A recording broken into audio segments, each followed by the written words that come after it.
Alhamdulillah, terima kasih pemirsa TV Tabalong yang budiman. Kembali lagi dalam acara Majelis Fikih, wadahnya belajar hukum agama. Nah, kita akan melanjutkan pembahasan bersama Ustadz Nasrullah. Nah, Ustadz, tadi kan Ustadz telah menjelaskan adab qada hajat di dalam ruangan seperti WC ya Ustadz. Kalau adab qada hajat di luar ruangan itu apakah ada atau bagaimana juga Ustadz? Ya, jadi kalau masalah di luar ruangan tadi seperti di tanah lapang, ada adab dan tata caranya. Bahkan di sana ada yang larangannya bersifat haram, ada yang bersifat sunnat larangannya. Pertama, adab qada hajat ketika di tengah tanah lapang.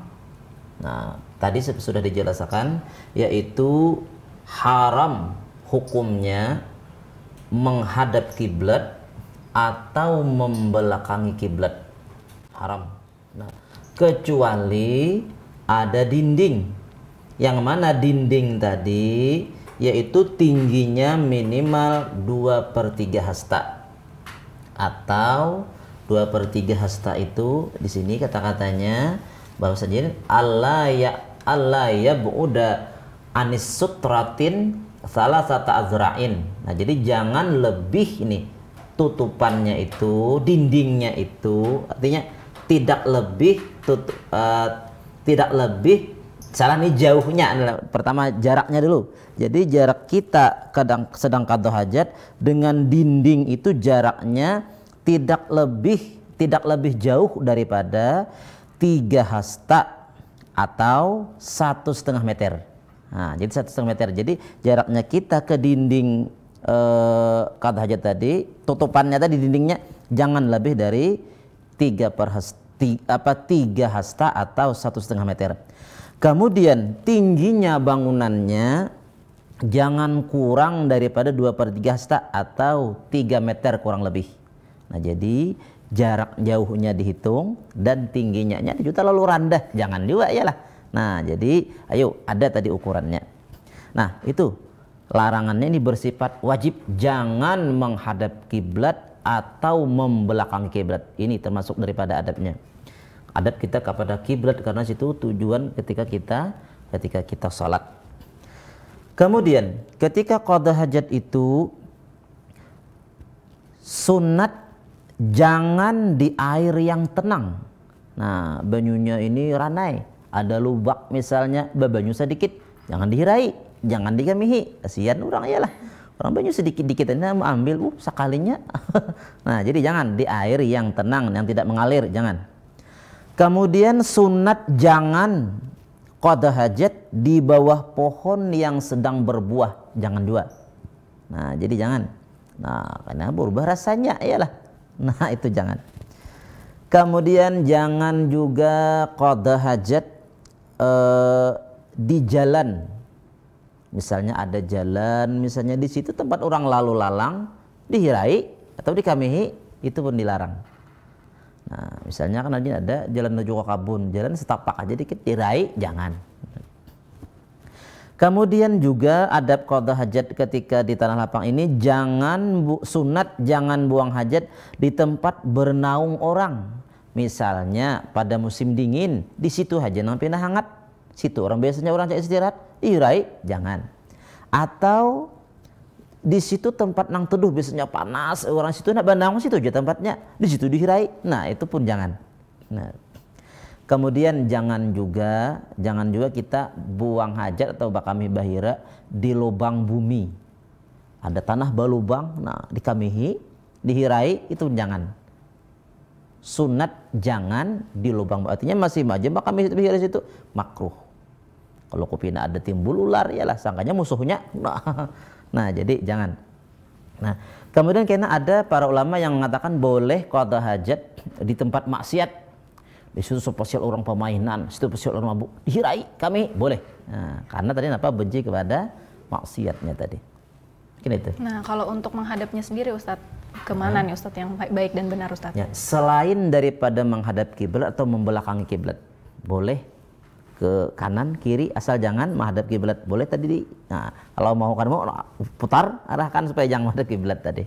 Itu. Ya, untuk Untuk larangan yang wajib dan sunnah tadi Ustadz, kenapa tuh Ustadz seperti itu Ustadz? Karena kenapa jadi larangannya sampai kepada wajib? Karena kita menghormati kiblat kita. Di situ hadapan kita menghadap Allah Ta'ala. Jadi jangan sampai ke situ. Jadi larangan ini sampai wajib. Artinya kalau kita masih qadha hajat tadi di tanah lapang, tidak ada dindingnya, masih menghadap kiblat, bahkan kita berdosa. Karena larangannya bersifat wajib. Adapun yang tadi di air yang tenang, nah kita makruh di situ, artinya sunat jangan di situ. Kenapa? Kemungkinan kalau ada orang ambil banyu di situ, banyunya tuannya dikit nih, banyunya kada mengalir, ambil banyu ada sekalinya nih, entalo si anuknya mengalir orang ya lah. Nah kemudian di bawah pohon tadi jangan juga, karena kalau merubah rasa ya lah. Nah itu pun makruh. Di jalanan pun juga jangan, meskipun orang bisa mencari jalan lain, tetapi karena itu sudah jalan kebiasaan orang lewat, kalau dihirai dikamihi kaina, nah bisa menyulitkan orang lain, jadi makanya hukumnya makruh buang hajat di situ. Nah, sunat jangan di jalan tadi, itu diantaranya. Kalau untuk pohon tadi Ustadz, jika pohon itu belum berbuah walaupun itu pohon buah, bagaimana tuh Ustadz? Nah, kalau masih belum berbuah nih, nah jadi apakah sebenarnya kurang baik buah ya lah. Ya. Kalau berpengaruh kayaknya lawan akarnya tadi. Nah kalau rasanya meskipun belum berbuah, lawan di situ kan ngarannya tempat lalu lalang orang lain, orang ke kebun, ke bawah pohon kan bisa santai-santai. Itu pun mun kawa jangan aja. Ya, carilah misalnya WC kada ada, cari tempat nang hitungan kada dilalui orang, tidak mengganggu orang, cari di situ aja. Nah, ya, itu kan tadi tidak dilihat orang ya Ustadz. Ya. Kalau untuk hewan sendiri Ustadz, jika ada hewan lewat melihat bagaimana itu Ustadz? Ya, kalau kita sedang qadha hajat, buang hajat, kelihatan oleh hewan sebenarnya tidak ada masalah, karena tidak ada larangan tentang jangan qadha hajat kelihatan binatang, tidak ada. Karena kan banyak binatang, ada nyamuk, ada cecak, ada macam-macam. Nah, jadi sebenarnya tidak ada larangan. Maksudnya tidak ada larang, tidak dibahas masalah itu. Nah, jadi karenanya tidak ada dibahas, berarti tidak ada larangan masalah itu. Tapi munnya kawaha kita belindung-lindung, artinya ada kucing masuk ke WC, keluarkan aja, iyalah. Nah, kalau kita supan. Ya, kalau untuk masalah kita buang hajat, tempat kita buang hajat tadi Ustadz, kalau kita menceburkan diri dalam sungai, apakah sungai bagaimana tuh Ustadz? Apakah sungai itu termasuk air yang tenang Ustadz? Ya, kalau sungainya mengalir, tadi tajun ya lah, bahira atau bakamih di bawah banyu, sebenarnya tidak menjadi mutanajis karena semalam airnya tuh luas. Ya. Nah, cuman kurang baik karena kan timbulnya itu otomatis karena kita ya lah, timbulnya bisa keluar pas karena awak kita. Nah, itu kurang baik. Nah, sebenarnya kurang baik kalau sampai berdosa, kada sampai berdosa. Jadi sebenarnya diperbolehkan saja ya Ustadz, cuman tidak baik. Boleh, cuman kurang baik. Ya tadi kalau boleh kurang baik, makruh. Iyalah. Gitu.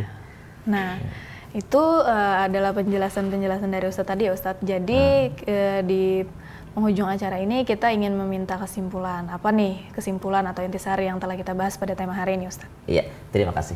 Nah, jadi pertama kesimpulan kita pada masalah istinja dulu. Istinja tadi pertama boleh menggunakan air dan batu dan air, itu paling afdol. Kemudian menggunakan air saja, itu cara yang kedua. Dan cara yang ketiga dengan menggunakan batu. Nah, jadi kalau sudah dengan batu itu, kemudian kan karena dengan batu ini beda dengan banyu. Ya kalau banyu habis semulan bekas-bekasnya. Kalau batu paling-paling bendanya yang hilang. Nah, kalau rasanya baunya mungkin masih ada, tetapi itu dimaafkan. Jadi misalnya tapaluh, misalnya batitikan paluhnya aja dimaafkan. Nah, tetapi mungkin tadi sedikit terlewat tentang syarat boleh beristinja dengan batu. Ada syaratnya, yaitu pertama najisnya tuh jangan sampai kering. Nah, kalau sudah kering hanya babasuk, ada boleh lagi pakai batu, mesti dengan air. Nah, satu, jangan kering. Kemudian yang kedua, tidak berpindah dari tempatnya keluar. Nah, maksudnya ketika kita buang hajat, kebetulan karena batis kita, nang di batis ini kada kawa dengan batu, harus dengan air. Nah, termasuk kaina berpindah daripada tempat keluarnya, yaitu keluar daripada batas apa ngarannya, lingkaran kerucut 1000. Wah, itu misalnya lah. Kalau misalnya orang break misalnya. Nah, jadi karena pipi burit, nah itu mau kada mau pipi buritnya harus dengan air. Nah, tadi nang boleh dengan batu tadi harus masih dalam kerucut tadi. Dalam kerucut ya kerucut 1000 tadi. Itu syarat yang kedua, jangan keluar dari situ. Kemudian yang ketiga, tidak mendatang najis yang lain. Bila ada najis tambahan, misalnya orang pas tarduk, karena tahi ayam pula. Nah, ini paksa harus dengan air. Nah, itu syarat-syarat boleh beristinja dengan batu. Nah, kalau kada ada syarat nang 3 tadi, mestilah wajiblah ia dengan air, kada boleh lagi dengan batu. Itu tadi najisnya jangan kering, jangan berpindah dari tempatnya keluar, dan jangan ada mendatang najis yang lain. Nah, itu pada masalah istinja. Kemudian tentang qada hajat. Nah, jadi karena qada hajat ini dalam agama ada kita mengatur kita bagaimana qada hajat yang baik, ayolah kita laksanakan. Di antaranya tadi, ayo pakai tutup kepala, pakai sandal nih alas kaki, kemudian dengan baguslah di WC, jangan terlalu banyak bermain-main, baik itu mecik HP, baca koran atau apapun dimainkan, makruh di situ, jangan. Dan cepat-cepatlah kalau sudah habis hajatnya, cepat-cepatlah keluar daripada WC tadi. Nah, itu sebagian adabnya.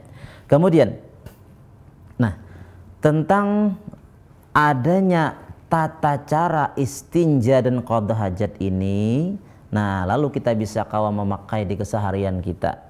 Misalnya sering rancak, rajin orang narahatan di motor, misalnya tulak ke Banjar, kebetulan hendak bakame.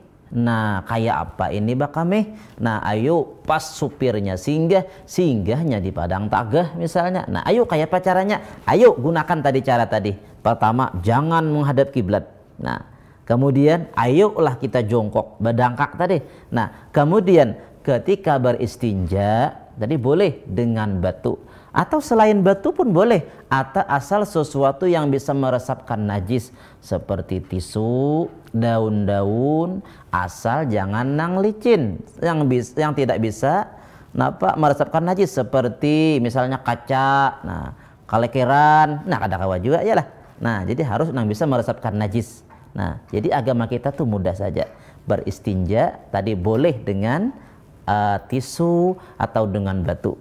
Itu. Kemudian nanti ada orang yang berpendapat, bolehkah beristinja ketika kentut? Menurut kitab Kifayatul Akhyar, kentut itu kalaunya beristinja itu bid'ah. Agama kita tidak sesulit itu. Artinya orang bakatu kan mesti babasuh, iyalah. Nah, kecuali ada benda yang keluar. Nah, jadi itu jadi keseharian kita. Kalau kita ya tadi di tengah jalan, ya ayo silahkan dengan adab-adab yang telah kita pelajari, jangan menghadap kiblat. Ayo bersucinya boleh memakai tisu atau sesuatu yang kesat yang bisa meresapkan najis. Mungkin itu. Iya, baik Ustaz. Nah, pemirsa TV Tabalong yang budiman, itu tadi kesimpulan dan penjelasan dari Ustadz Nasrullah tentang tema kita istinja dan adab qada hajat pada hari ini. Semoga apa yang beliau sampaikan dapat bermanfaat bagi kita semua, terutama saya dan teman-teman serta pemirsa di rumah ya. Ternyata kita sudah berada di penghujung acara nih Ustadz. Yeah. Pemirsa TV Tabalong yang budiman, jangan lupa saksikan Majelis Fikih setiap hari Jumat. Tayang setiap hari Jumat pukul 17 waktu Indonesia Tengah. Saya Saidatul Rahmah dan kru yang bertugas pamit undur diri. Akhirul kalam. Hadanallahu yaikum ajmain. Wassalamualaikum warahmatullahi wabarakatuh. Waalaikumsalam warahmatullahi wabarakatuh. Alhamdulillah.